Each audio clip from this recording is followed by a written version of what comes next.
Amados irmãos e irmãs, eu saúdo a todos vocês com a paz do Senhor. Eu sou o pastor Fábio Henrique e estou aqui na companhia do professor Joseone Bezerra para mais uma aula da Escola Bíblica Dominical. Este é o EBD em Síntese Podcast. O EBD em Síntese Podcast é um programa de responsabilidade do DENEC, Departamento de Ensino e Educação Cristã da Assembleia de Deus no estado do Rio Grande do Norte. Nós estamos estudando neste segundo trimestre do ano de 2025 lições bíblicas baseadas no Evangelho de João e o Verbo se fez carne. E hoje nós estamos aqui para estudar com vocês a lição de número 12. Professor Joseone, a paz do Senhor, seja muito bem-vindo a mais uma aula do EBD em Síntese Podcast. Pastinha, pastor Fábio, muito obrigado mais uma vez pela parceria. Que o Senhor nos ajude nessa lição maravilhosa. Amém, meus irmãos? Hoje é a lição de número 12. Esta lição vamos estudar presencialmente no dia 22 de junho de 2025 em nossas salas de aulas da Escola Bíblica Dominical. O título da lição de hoje é Do Julgamento à Ressurreição. Então vamos falar tudo o que aconteceu numa visão panorâmica, não dá para entrar em muitos detalhes de tudo, mas do que aconteceu entre o julgamento até a ressurreição de Jesus. O texto áureo se encontra em João capítulo 19, versículo 30, que diz assim: E quando Jesus tomou o vinagre, disse: Está consumado. E, inclinando a cabeça, entregou o Espírito. E a verdade prática declara o seguinte: na cruz, Jesus triunfou sobre o pecado, na ressurreição, conquistou a vitória sobre a morte. A nossa leitura bíblica em classe encontra-se em João, capítulo 19, versículos 17 e 18, e também do 28 ao 30, e em João, capítulo 20, versículos 6 a 10. Professor Joseone, quais são os objetivos da nossa lição de hoje? Quais as suas palavras introdutórias? O objetivo da lição, nosso tópico 1 é descrever o contexto ali da prisão e a condenação de Jesus. Nosso tópico 2 é explicar o significado teológico da crucificação, morte e sepultamento de Jesus. Incentivar os alunos, nosso tópico 3, a celebrarem a ressurreição de Cristo como uma vitória sobre o pecado e a morte. O Evangelho de João, ele vai narrar o sacrifício e a vitória de Jesus, que revela uma concentração em um plano maravilhoso de redenção de Deus para toda a humanidade. Como as pessoas devem entender esse sacrifício de Cristo através da sua vitória, através desse julgamento que houve ali na época de Jesus, assim que ele saiu daquele jardim, e vai narrar esse fato em um plano que Deus salvaria toda a humanidade. É verdade, meus irmãos, os acontecimentos relacionados com a prisão, crucificação e ressurreição de Jesus, que vamos estudar na lição de hoje, eles transcendem meros relatos históricos e se constituem em verdades que transformam e influenciam a fé cristã. Nós, na nossa lição de hoje, fala que a palavra-chave é ressurreição, mas lembre-se que para haver ressurreição, primeiro tem que ter a morte. Então, a morte e ressurreição de Jesus.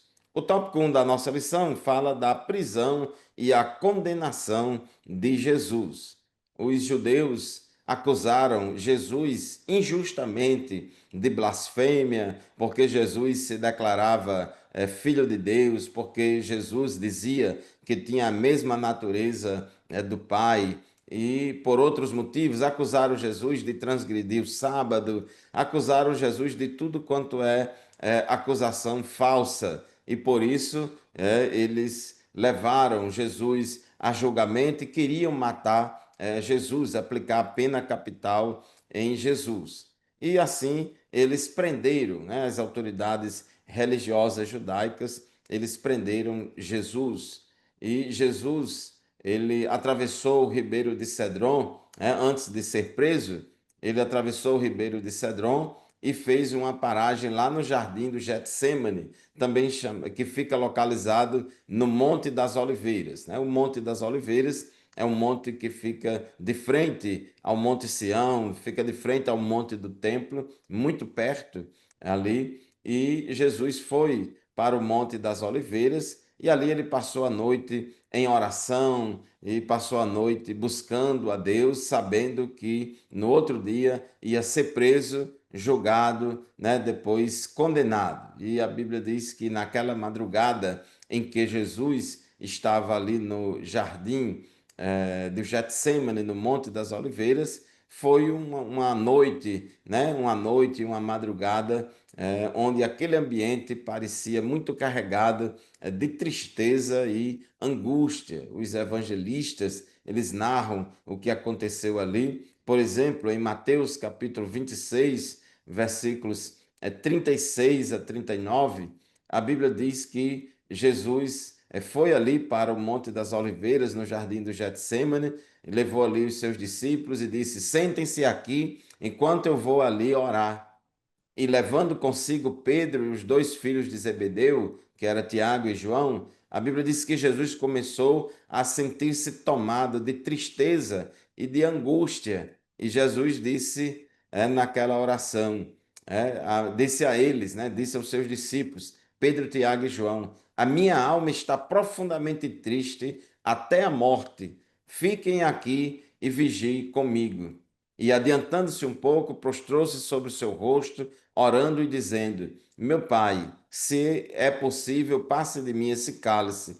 Contudo, não seja como eu quero, e sim como tu queres. A gente observa aqui, professor Joseone, em conexão que o comentarista está dizendo, que aquele local foi tomado, né, por uma tristeza e uma angústia expresso aí no sentimento de Jesus. Jesus confessou aos seus discípulos, né? A minha alma está profundamente triste, a ponto de morrer, e revelando aí a humanidade de Jesus, revelando que o sofrimento de Jesus foi real. O evangelista Lucas diz que Jesus ali estava soando, ele suava, e o seu suor se transformou, se tornou como gotas de sangue caindo sobre a terra. Tamanha era a angústia, o sofrimento que Jesus estava passando, e naquele momento, professor Joseone, aqueles discípulos mais íntimos de Jesus, Pedro, Tiago e João, não puderam ali nem velar com Jesus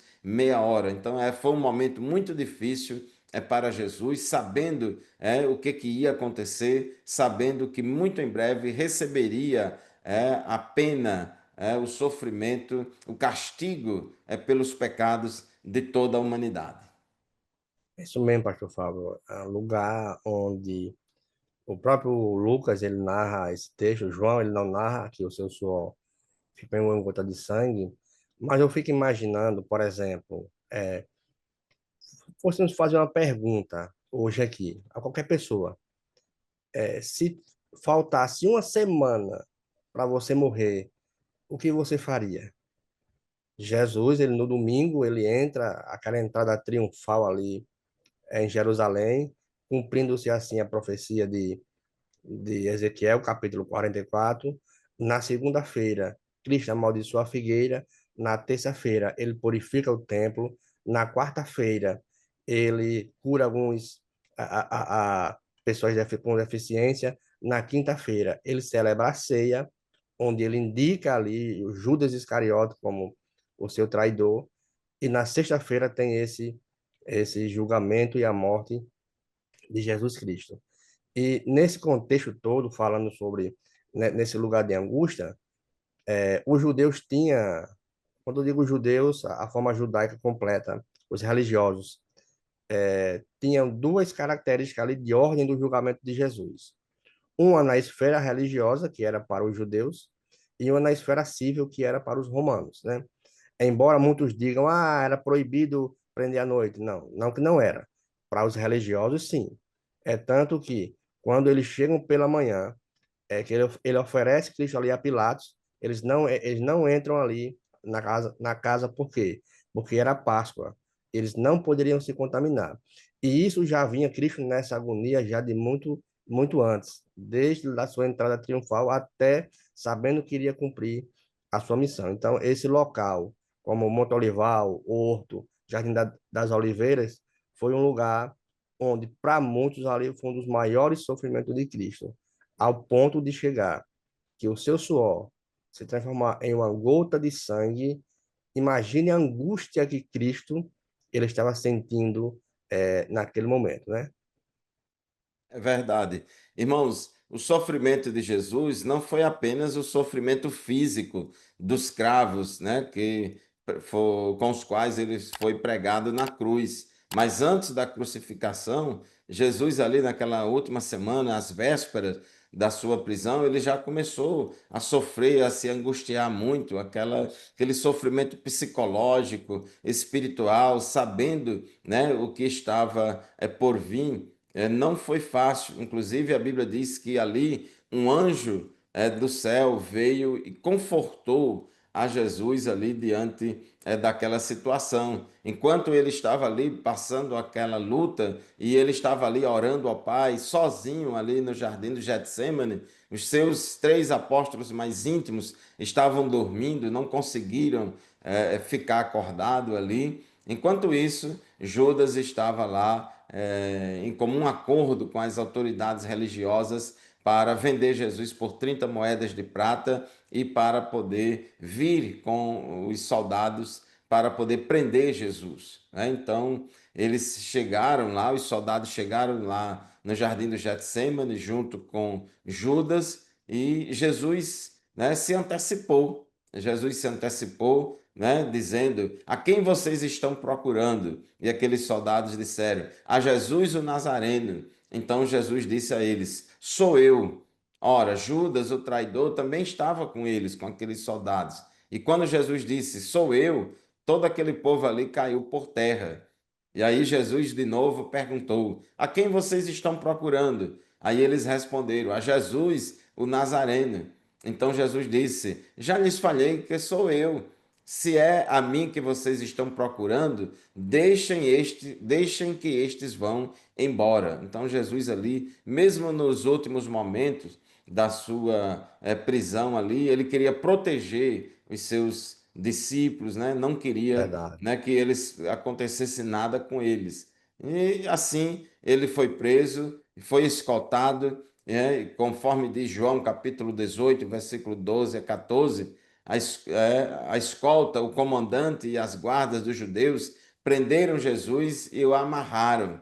Então o levaram primeiramente a Anás, sogro de Caifás, sumo sacerdote naquele ano. Ora, Caifás era quem havia declarado aos judeus ser conveniente morrer um homem pelo povo, né? Então, levaram Jesus e, conforme diz o tópico 1.2, professor José Onde, Jesus foi interrogado ali por aquelas autoridades religiosas, né? Ele não estava ainda perante a autoridade civil de Pilatos, né? Isso mesmo. Como o julgamento de Cristo, que eu falei no começo, tinha duas esferas, judaica, né, era religioso, e civil romana, por exemplo. Onde ele está lá com Anás, que era sumo sacerdote, não podia. Então ele empurra para Pilatos. Então a gente vê uma maneira aí, uma trama para tentar crucificar Cristo, né? E quando Jesus chega lá, que ele é transferido para Pilatos, a gente vê ali a primeira hipocrisia religiosa. Por quê? Porque lá em João 18:28, quando o texto diz que eles levaram Jesus para lá, para a casa de Pilatos, eles não entraram nem na casa, no pretório. Por quê? Porque era Páscoa, eles não queriam se contaminar. E a gente vê uma ironia nesse ponto, porque como pode fazer acusações falsas ao nascido da sua própria religião, né? Que Cristo ele se considerava nascido lá, condenar um homem e não entra numa casa. Então, assim, a gente vê já desse ponto aí uma hipocrisia muito grande. Então, a liderança judaica daquela época evitava entrar em uma residência, por quê? Porque era a casa de um gentio. Então, a gente vê aí uma, uma incógnita. Mas como pode isso, né? Aí vem o dilema jurídico ali, estou falando de modo jurídico, como estamos falando de julgamento, vou falar nesses termos, né? Pilatos questiona qual a acusação, né? Então, os judeus, ele não tinha um argumento contra Jesus e vai levar ao ponto de que ele seja condenado nas leis capitais mais severas ali dos romanos, que era a pena de morte. E quem só poderia aplicar essa pena de morte eram os próprios romanos. Outra pessoa não podia. Por É, quê? professor, isso é muito interessante chamar a atenção dos nossos ouvintes, é porque Israel estava naquela época sob o domínio romano. Isso. Então, pelas leis religiosas dos judeus, se realmente Jesus fosse um blasfemador, se Ou tivesse realmente pecado, Jesus né? fosse culpado de todas aquelas Isso, acusações, pelas leis religiosas judaicas, era merecida a pena capital. Só isso, que os judeus não poderiam aplicar a pena capital porque eles estavam debaixo da lei romana e na lei romana tem que haver o devido processo legal, por assim isso, dizer. isso Tinha que mesmo. ter um É. julgamento, tinha que saber qual era a acusação, Acusação, isso realmente mesmo. as provas, etc. Então, como eles não podiam executar a pena de morte, porque eles eram judeus, aí levaram Jesus a Pilatos para ser julgado por Isso, Pilatos e pediram, né, que Pilatos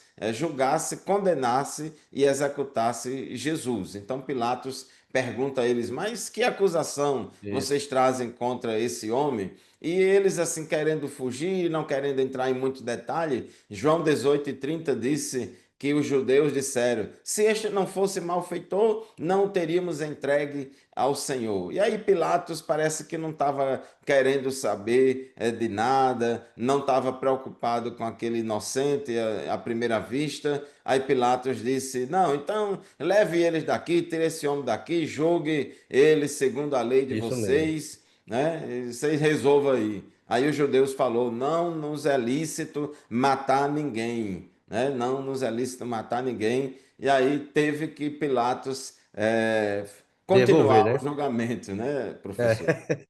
Ele devolve, né? É interessante porque aí Pilato vai e pergunta, quando, lá em 18:31, quando o senhor citou aí agora, né, que Pilatos diz, não, não tem uma acusação com ele, não, pode levar novamente. Pilatos pergunta, né, tu és rei dos judeus, né?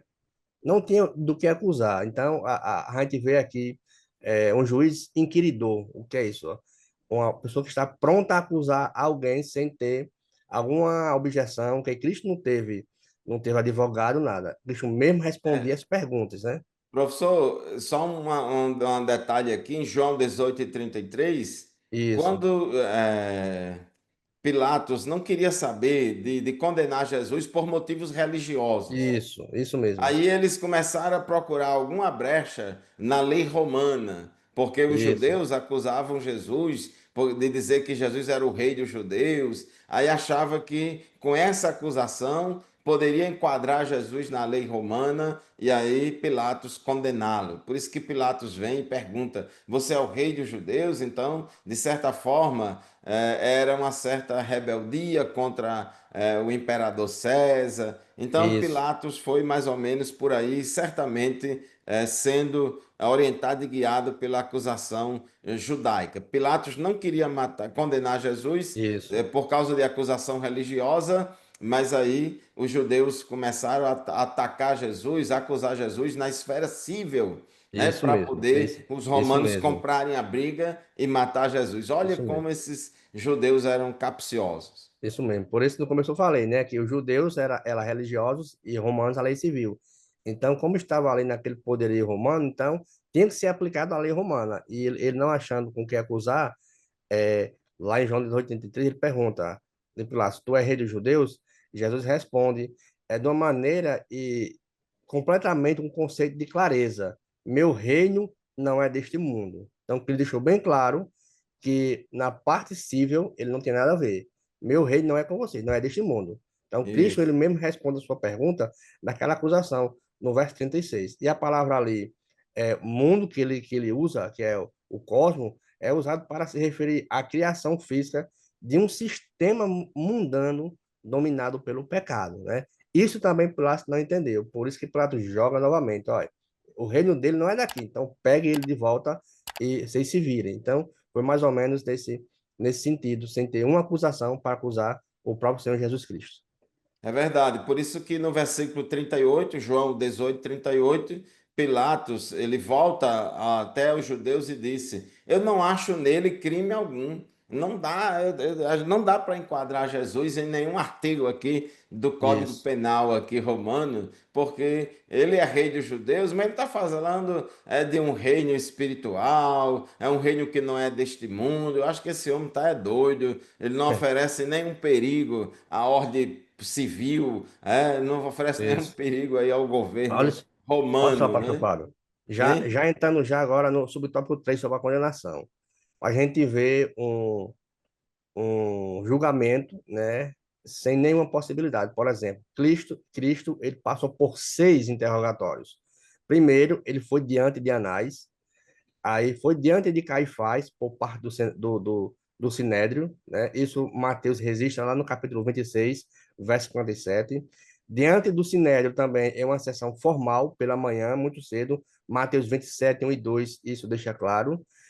Diante de Pilatos, olha só, já estamos no quarto. Pilatos não encontra culpa alguma em Jesus nesse julgamento, né?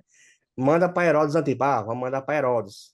E Herodes, o governador, também não encontra é, crime algum em Cristo e devolve novamente para Pilatos segunda vez. Então, assim, 6 acusações para tentar incriminar Cristo, não acharam nada, até chegar ao ponto de condenar Cristo nesse momento. Então, 6 inquéritos Cristo passou ali sem nenhum pecado, né?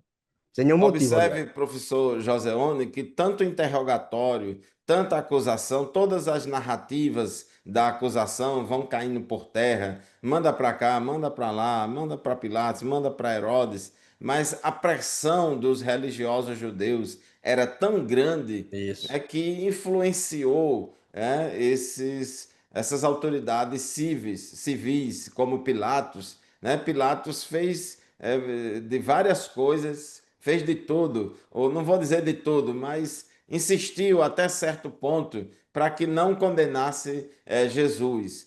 Mas eles estavam pressionando tanto aí Pilatos, né, para querer se dar bem com o povo, se preocupado com a sua popularidade, Pilatos para não sofrer a pressão das autoridades religiosas, para ficar sossegado, vamos dizer isso, assim, aí ele vai e condena um inocente, né? Então observe que às vezes a pressão de certos setores da sociedade pode às vezes, vamos dizer assim, levar um inocente à condenação. Então, essa ideia de que todo juiz, de que todo julgador é isento, isso é só na teoria, porque isso, todo juiz é um ser humano falho, sujeito às pressões, sujeito ao contexto da época. Muitas acusações se transformam em crimes, dependendo do contexto, dependendo do momento. Né? Pilatos até disse: olha, é costume, por ocasião dessa festa aí, da Páscoa, soltar um preso. Então tem Barrabás e tem Jesus, vamos soltar Jesus, que aí fica tudo bem. Aí o povo diz: não, solte Barrabás e mata o Nazareno, né? Como diz um hino. E assim eles escarneceram de Jesus, e Pilatos mandou castigar Jesus. Pilatos infligiu sofrimentos físicos, torturas em Jesus por causa da pressão dos judeus. No tópico 2, o professor Joseone fala sobre a crucificação, morte e sepultamento de Jesus. O que é que nós podemos dizer aí nesse tópico 2.1? no capítulo 19, verso 16, de tudo que já tinha sido acusado, Pilatos mandou açoitar, e naquele momento a gente vê um julgamento para essa crucificação. Por exemplo, Barrabás, por que Barrabás estava preso? Porque ele tinha matado uma pessoa, não é isso? Cristo de todas as formas, Cristo de todas as formas, não encontrou nele crime algum. Preferiram soltar um ladrão, um bandido, do que soltar um inocente, né? E um ambiente, como o senhor deixou bem claro, ele pode influenciar ali é, alguma situação. E foi o que aconteceu com Pilatos. Ele, por pressão, por medo, primeiro disse, vamos dar uma pisa nele. Vamos mandar dar uma pisa nele, vamos açoitar. Açoitou, depois mandou para a crucificação. Capítulo 19, verso 16, diz assim, então Pilatos entregou para ser crucificado. Momento decisivo ali desse julgamento, Pilatos cede à pressão política e religiosa ali dos líderes judeus, e a expressão que ele usa aqui, grega para entregar, é interessante, pastor Fábio. É um termo jurídico e técnico que implica a transferência de uma custódia judicial, ou seja, ele já estava a caminho já para ser crucificado. Um No condenado corredor sendo da morte, por isso, assim dizer. isso mesmo, já estava sendo oficialmente entregue para a Não tinha mais execução. nenhum recurso, né? Nada, nada, Tipo, já o estava já processo a já foi caminhar. Isso, transitado e julgado, não tinha mais nenhuma apelação, né? Agora é só executar a sentença, né? isso.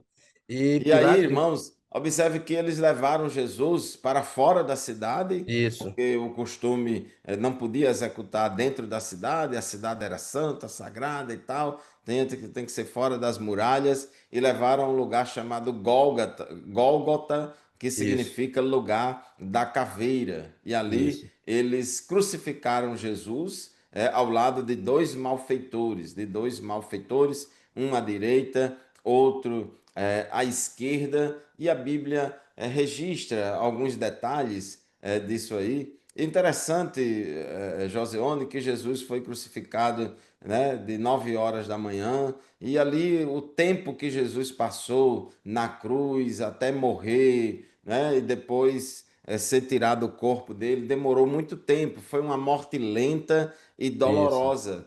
E quando Jesus estava ali, crucificado, ele sofreu ali muitas blasfêmias, porque vestiram Jesus, despiram Jesus das roupas normais dele, né, e colocaram algumas roupas lá para imitar, para blasfemar, tirar onda, por assim dizer, com Jesus, isso, dizendo: Ah, você protesto. é rei dos judeus, olha aqui as suas vestes reais. Ah, você é um rei, todo rei tem uma coroa, mas ao invés de você ficar com a coroa de ouro, você vai receber uma coroa de espinhos, para que foi encravada na testa dele, essa coroa de espinhos, para infligir dor e sofrimento a Jesus. E Jesus preso lá na cruz, os próprios soldados lá romanos ficavam criticando Jesus. Ele ouviu muitas críticas. Ah, se você é filho Isso, de Deus, desce aí dessa cruz e faça isso, faça aquilo. Então, provocando Jesus, e Jesus teve muito autocontrole ali, Jesus teve muito domínio próprio, porque Jesus tinha o poder de descer da cruz, Jesus tinha o poder de matar todo mundo ali, e Jesus podia sim, tinha o poder de fugir da cruz, mas Jesus não fugiu da cruz, ele enfrentou a cruz, ele enfrentou, porque para isso ele veio ao mundo, para morrer por nossos pecados. Então ele isso, perseverou, desprezou a afronta, como diz a palavra de Deus, e ainda, professor Joseone, no final ainda teve a blasfêmia de um daqueles ladrões que foi preso, que foi isso, crucificado com Jesus. A Bíblia diz que um dos malfeitores, conforme Lucas 23, 39 em diante, diz que um daqueles malfeitores que estava também ali sendo crucificado ao lado de Jesus, ficou criticando Jesus, dizendo: Você não é o Cristo? Salve a si mesmo e a nós também. Porém, o outro malfeitor o repreendeu, dizendo: Você nem ao menos teme a Deus, estando sob igual sentença? É interessante que, a princípio, os dois malfeitores não criam em Jesus. Os dois malfeitores criticaram Jesus. Depois foi que um caiu a ficha. Parece que ali o Espírito Santo convenceu ele do pecado, da justiça e do juízo nos últimos momentos, e ele já mudou o seu discurso, repreendendo o outro malfeitor, né, por isso. E esse malfeitor que foi preso ao lado de Jesus, revelando ali arrependimento, né? Ele disse: A nossa punição é justa, porque estamos isso, recebendo o castigo que os nossos atos merecem. Mas este aí, ou seja, Jesus, não fez mal nenhum. E aquele malfeitor creu tanto em Jesus que disse: Jesus, lembre-se de mim quando você vier no seu reino. Ao que Jesus respondeu: em verdade eu lhe digo que hoje você estará comigo no paraíso. Professor Joseone, essa declaração desse malfeitor que se arrependeu revela muita fé, porque ele estava vendo ali que Jesus estava morrendo igual a ele, Isso, mas ele disse: lembra de mim quando você vier no seu reino. Outra tradução diz: lembra-te de mim quando entrares no teu reino. Ele revelando aí crença e fé na vida após a morte, crença na ressurreição, em um reino futuro de Jesus. isso, Então isso é glorioso, não é? isso mesmo, que já era conhecido por eles. Cristo, até na cruz, ele cumpriu o seu papel, como a lição no começo deixou clara, que é mostrar o plano redentor de Cristo até na hora da crucificação, sendo acusado lá na cruz, ele até nesse ponto, diante de um sofrimento muito vasto, como o senhor contou, da 9 da manhã até as 3 da tarde, nesse sofrimento, nessa angústia, ele ainda usa de misericórdia para com um cidadão. Então, isso é que me deixa impressionante com Cristo, porque ele poderia criticar, dizer, olha, vá para lá, mas não. E ele usa de misericórdia. Cristo, mesmo diante dessa situação, desses relatos da crucificação, ele solta uma frase maravilhosa. É Hoje verdade. mesmo você vai estar comigo. Então, isso mostra até o plano de Cristo ali na redenção. E até que era conhecido o reino para os malfeitores, né? Eles eram malfeitores, mas eles conheciam e criam em uma doutrina da ressurreição, que ele deixa claro, como o senhor citou. Lembra-te de mim quando você vier no teu reino, né? Então, ele já Revelou conhecia muita fé ali isso, naquela essa doutrina declaração, naquele da pedido dele. ressurreição. E a expressão revela não apenas a natureza de Cristo, de salvar a humanidade, mas ele mostra o seu plano redentor, mesmo diante de uma morte injusta. É verdade. E Jesus ali sendo crucificado, chegou o momento que já estava prestes a morrer, né, a ser consumada a sua morte, e ele disse, né, tenho sede, né, tenho sede. Diz o João, capítulo 19, versículo 28. Depois, vendo Jesus que tudo já estava consumado, para que se cumprisse a escritura, disse: tenho sede. Estava ali um vaso cheio de vinagre. Embeberam de vinagre uma esponja e, fixando-a num caniço de sopo, aproximaram a esponja da boca de Jesus. Quando Jesus tomou o vinagre, disse: Tetelestai, está consumado. E, inclinando a cabeça, entregou o Espírito. Naquele momento ali, Jesus morreu. E Jesus morreu, irmãos, porque ele era 100% homem. Como Deus, ele não morre, mas como homem, ele morreu. Então Jesus, ele tinha um corpo, ele era um ser humano, ele tinha corpo, alma e espírito. E ali ele morreu, ele tinha um corpo mortal, derramou todo o seu sangue, ele morreu naquele momento ali da crucificação, né? E quando ele diz está consumado, mostrando ali que a Viu, sua morte, né, viu, pastor que Fábio? veio para É, expiar os pecados de isso. toda a humanidade. Pastor Fábio, Pois é não. interessante que até quando foram dar o vinagre a Cristo, os soldados zombaram dele, né?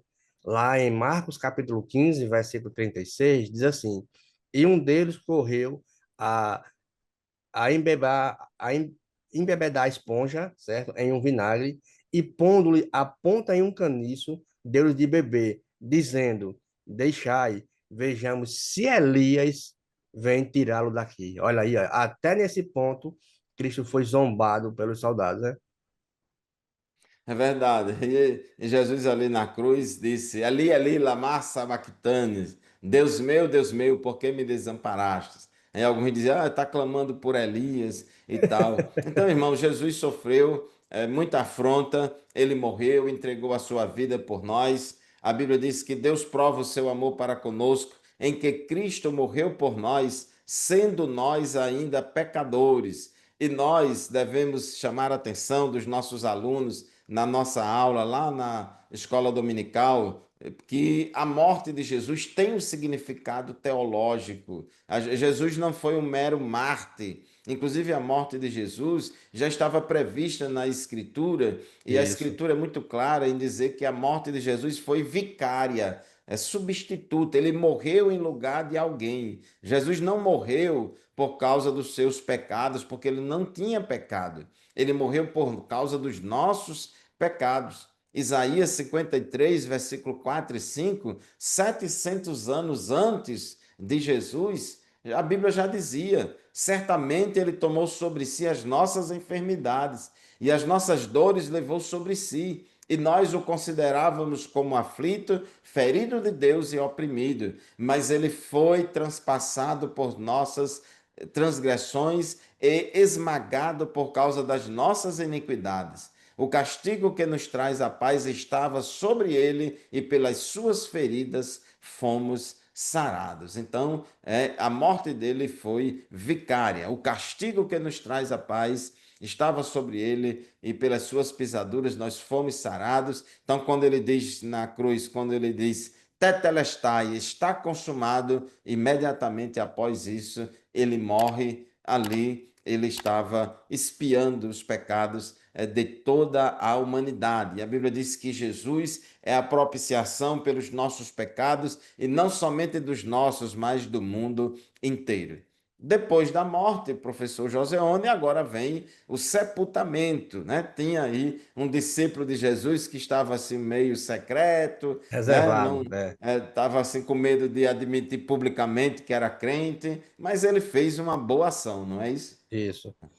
José de Arimateia, ele é interessante que ele é identificado como um homem rico do Sinédrio, lá em Marcos, capítulo 15, verso 43, e alguém também que aguardava o reino de Deus. Quando a gente lê Lucas 23 e 51, ele diz que não tinha concordado com seu desígnio e a ação dos outros, Arimateia, cidade dos judeus, e que esperava o reino de Deus. Olha só, então ele já esperava o reino. Ele era um discípulo reservado, embora fosse Era um convertido, embora isso, fosse era reservado, mas era isso. convertido. Ele era em segredo, né? Como fazia parte do Sinédrio e era as questões culturais religiosas, né? Tinha uma notável coragem e até nesse ponto se cumpriu uma profecia, né? Então Cristo, em todo o seu ponto de julgamento, todo o seu ponto de crucificação, ali tem uma profecia maravilhosa de Isaías, capítulo 53, versículo 9, né? Que não está no escopo aqui da lição. Disse assim: designaram-lhe a sepultura com os perversos, ou seja, estava com os malfeitores, né? Mas com o rico esteve a sua morte, posto nunca fez injustiça, nem dolo alguma se achou em sua boca, ou seja, foi crucificado entre dois malfeitores, né, entre os perversos, mas com os ricos ele foi ali designado a sua morte. Então se cumpre ali a profecia de Isaías, capítulo 53. Então o sepultamento de Jesus em um túmulo pertencente ali a José de Arimateia cumpriu diretamente essa profecia de Isaías, capítulo 53.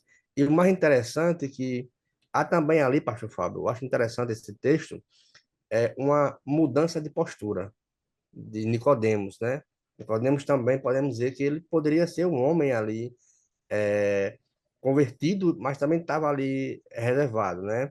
O texto diz assim, em Lucas 19:39, e foi também Nicodemos, aquele que anteriormente dirigia a Jesus de noite, levando cerca de 30 ciclos de prata, de uma mistura de mirra ou seja, para fazer como fosse o sepultamento de Jesus, né? Quando a pessoa morre, vai para Embalsamar o corpo, isso, vai para funerária, toda a lá faz todo preparação para o arranjo, isso. sepulcro. Até Nicodemos, ele toma uma atitude aqui e leva essa situação para Cristo. E, inclusive, Nicodemos e José, lá da cidade de Arimateia. Arimateia não é o nome, não é o Isso. sobrenome de É a José. cidade. Era a cidade onde Isso. José morava, né? De origem, a cidade de origem, Isso. mas provavelmente ele morava em Jerusalém. Isso. Mas, assim, tanto José de Arimateia como Nicodemos, que antes eram crentes assim um pouco em segredo, sem aparecer publicamente para todo mundo, mas a partir da morte de Jesus, aí eles não se contêm, aí eles Isso. começam a se revelar diante das autoridades Isso que mesmo. eles também eram discípulos de Jesus, né? Eles eram discípulos de Jesus, e Arimateia pediu a Pilatos o corpo de Jesus e sepultou Jesus em um local. Naquela época era muito comum cavar sepulcros nas rochas, né? E ali Jesus foi sepultado em um túmulo que não era dele, era de José de Arimateia. E Isso, ele foi sepultado e foi colocado ali, foi rolada uma pedra, né? Foi rolada uma pedra bem grande ali, fechando e lacrando ali a boca do túmulo, a entrada do túmulo, e teve-se muito cuidado, porque Jesus dizia antes que ele ia ressuscitar, disse aos seus discípulos, disse abertamente, publicamente, que ele ia ressuscitar, né? E os guardas romanos tiveram muito cuidado de colocar aquela pedra, colocar vigias, né? Soldados para vigiar o túmulo, porque, embora os romanos não acreditassem na versão de Jesus, que Jesus ia ressuscitar, mas tanto os romanos como os judeus temiam de que os discípulos de Jesus fossem lá no túmulo, roubassem o corpo de Jesus e depois inventassem uma história que Jesus ressuscitou. Então, para evitar isso, eles colocaram guarda no túmulo. Mas a Bíblia diz, irmãos, que na manhã do primeiro dia da semana, ou seja, na manhã de domingo, aqui já estamos entrando no tópico 3.1 da nossa lição. Então, na manhã do primeiro dia da semana, na manhã de domingo, aí ocorreu um grande terremoto na área do sepulcro e um anjo de Deus deslocou a pedra, rolou a pedra e ficou sentado sobre ela. E foi nesse instante que Jesus ressuscitou do lugar onde o seu corpo se encontrava, né? E a Bíblia revela que depois que terminou o sábado judaico, aí já vinha logo amanhecendo na madrugada de domingo, de sábado para amanhecer no domingo, Maria Madalena, ela dirigiu-se ao sepulcro de Jesus, acompanhada por Maria, mãe de Tiago, e também por Salomé. Então, essas três mulheres foram lá com a intenção de ungir o corpo de Jesus. E ao chegarem lá no sepulcro, viram que a pedra já tinha sido removida. E ao entrarem no sepulcro escavado na rocha, não encontraram o corpo de Jesus. O túmulo estava vazio. O túmulo estava vazio e ali depois elas saíram e Jesus, professor Joseone, apareceu primeiramente a Maria Madalena. Foi a primeira pessoa que viu Jesus ressuscitado. isso mesmo, pastor Fábio. Ela foi uma das primeiras a chegar no túmulo e Mateus ele registra, houve um grande terremoto, né, que a pedra ali que os anjos moveram e ela acompanha e lá em Marcos capítulo 16, dos versículos 1 a 8, ele manda dar o recado, ó, vai avisar aos apóstolos e a Pedro, né? E a Pedro também nesse ponto. E nesse ponto da ressurreição é a base central da fé cristã. E o apóstolo Paulo, ele foi enfático ao falar isso, ao dirigir as cartas aos Coríntios, provando sobre a sua ressurreição. É tanto que em 1 Coríntios, capítulo 15, verso 14, Cristo ele faz uma pergunta ali, aliás, uma afirmação, e diz assim, ó, e se Cristo não ressuscitou, é vã a nossa fé e a nossa pregação não serve em hipótese alguma, porque Cristo foi visto por muita gente. E a palavra van ali, ele disse que era algo vazio, né? Porque a fé cristã, ela se baseia nesse valor central de quê? Da morte e ressurreição de Cristo, cumprindo assim todo o propósito ali das Escrituras. E eu acho interessante, pastor Fábio, o texto de João, capítulo 20 verso 9, o Senhor Jesus falando, é em cumprimento desse termo, diz assim, pois ainda não tinha compreendido as Escrituras, que era necessário ressuscitar ele dentre os mortos. Olha só, então, o apóstolo Paulo, ele traz essa menção, ele ainda diz assim, ó, era necessário. Por que era necessário? Porque revela um, um, um pleno cumprimento ali, inevitável do plano de Jesus, porque era justamente através disso que iniciaria ali uma nova aliança. Os escritores aos Hebreus deixou bem claro no capítulo 9, versículos do 14 ao 16, diz que era necessário que intervenha a morte de alguém para que um testamento ele tenha validade.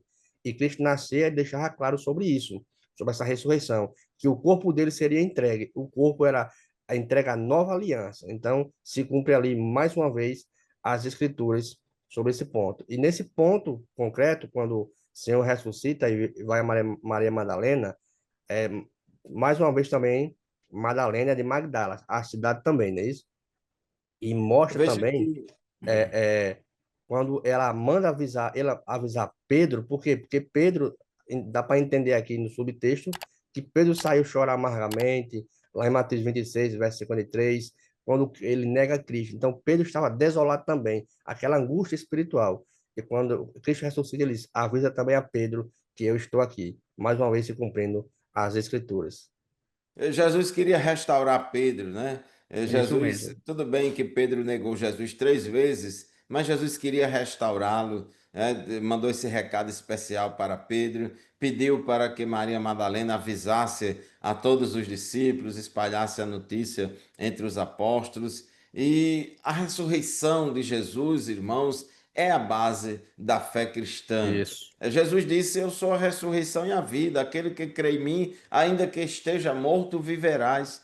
Jesus tinha falado isso. Lá em João, Lá em João, ele também falou, né, que capítulo 14, versículos de 1 a 3, na casa de meu pai há muitas moradas, né? Eles, quando eu for e preparar lugar, virei outra vez e vos levarei para mim mesmo. Então Jesus já tinha dito que ia voltar para o céu, disse que ia voltar. Então, se Jesus morresse e não ressuscitasse, aí ficava difícil dos seus discípulos, da sua igreja, crer em vida eterna, crer em vida após a morte, crer no céu, crer na volta gloriosa de Jesus, crer no reino futuro do Messias aqui na Isso. terra, se ele não tivesse ressuscitado. Por isso que Paulo escreve o capítulo 15 de Primeira aos Coríntios, que é denominado de o capítulo da ressurreição. O capítulo da ressurreição, e Paulo, ele começa a narrar nesse capítulo 15 de Primeira aos Coríntios, né, dizendo que antes de tudo entreguei a vocês, 1 Coríntios 15, 3. Antes de tudo, entreguei a vocês o que também recebi, que Cristo morreu por nossos pecados, segundo as Escrituras. Então, Jesus morreu, não foi para aparecer, não foi porque foi um mártir, não, a morte dele foi vicária, substituta, ele morreu por nossos pecados. Diz o versículo 4, ele foi sepultado, né? Não sumiram com o corpo de Jesus, não é uma incógnita, não. Ele foi sepultado, a gente já viu lá naquele túmulo de José de Arimateia, mas ele diz o versículo 4, e ressuscitou ao terceiro dia, segundo as Escrituras. E aí ele começa a narrar, né, várias aparições de Jesus após a ressurreição, começa a mostrar isso, e a partir do versículo 12, ele diz que a ressurreição de Cristo é a base para a nossa ressurreição também, e ele fala que, ora, se o que se prega é que Cristo ressuscitou dentre os mortos, como é que alguns de vocês afirmam que não há ressurreição de mortos? Quer dizer, naquela época já existia alguns dizendo que não tinha ressurreição de mortos. Parecia até os saduceus que não acreditavam em ressurreição. Já os fariseus acreditavam. E Paulo disse: e se não há ressurreição de mortos, então Cristo não ressuscitou. E se Cristo não ressuscitou, é vã a nossa pregação e é vã a fé que vocês têm. Além disso, somos tidos por falsas testemunhas de Deus, porque temos testemunhado contra Deus que ele ressuscitou a Cristo, ao qual ele não ressuscitou, se é certo que os mortos não ressuscitam. Porque se os mortos não ressuscitam, também Cristo não ressuscitou. E aí ele continua na sua argumentação, mas em resumo diz que se Cristo ressuscitou, nós também vamos ressuscitar. Cristo é a primícia daqueles que dormem. Né? Cristo é a primícia, né? Foi o primeiro que ressuscitou com um corpo glorioso. E nós também, isso aí é a primeira ressurreição. Né? Cristo é a primícia da primeira ressurreição. Morreu, mas ressuscitou com um corpo glorioso, depois os que são de Cristo em sua vinda, então os que morreram no Senhor, os que dormem no Senhor, os fiéis que morreram, também vão ressuscitar por ocasião do Isso, arrebatamento da igreja. Então nós vamos ressuscitar, a ressurreição de Cristo é a base do cristianismo. Professor Joseone, a gente vê que em Atos dos Apóstolos, nas cartas, a gente vê que o tema central da pregação era a ressurreição. Porque quando fala de ressurreição, automaticamente tem que falar, porque só ressuscita alguém que antes morreu. Né? Então, isso a mesmo. morte e ressurreição de Cristo são coisas que estão intimamente ligadas. Isso mesmo.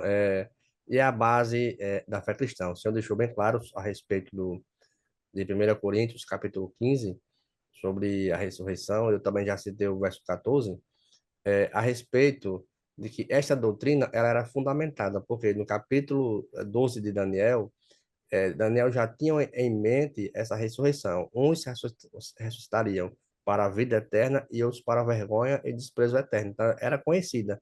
E lá em João, no capítulo 5, versículos 28 e 29, João também afirma isso, que os que fizeram o bem ressuscitarão para a vida, e os que fizeram o mal para a ressurreição da condenação. Então, era muito conhecida essa doutrina da ressurreição. E Paulo foi enfático ao falar sobre isso. Por quê?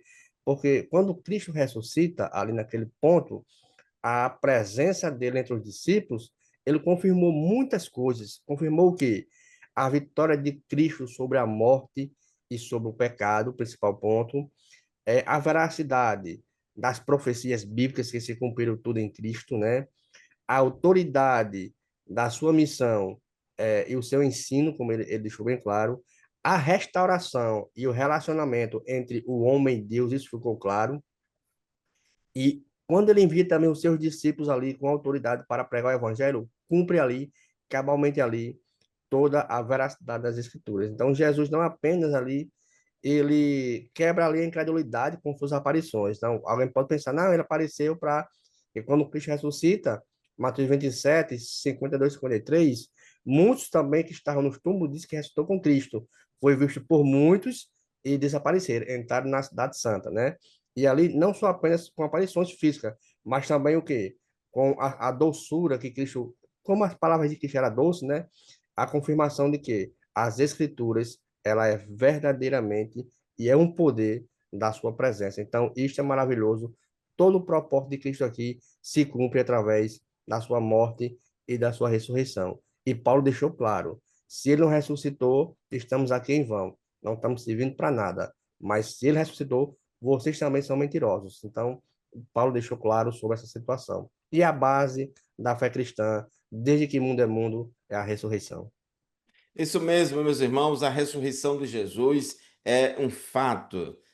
As mulheres foram no domingo de manhã para ungir o corpo de Jesus. Quando chegaram lá, o túmulo estava vazio. O Vazio. anjo que removeu a pedra do túmulo estava lá sentado e disse: Não tenham medo, vocês procuram Jesus, o Nazareno, que foi crucificado. Ele ressuscitou, não está aqui. Vejam o lugar onde o tinham colocado.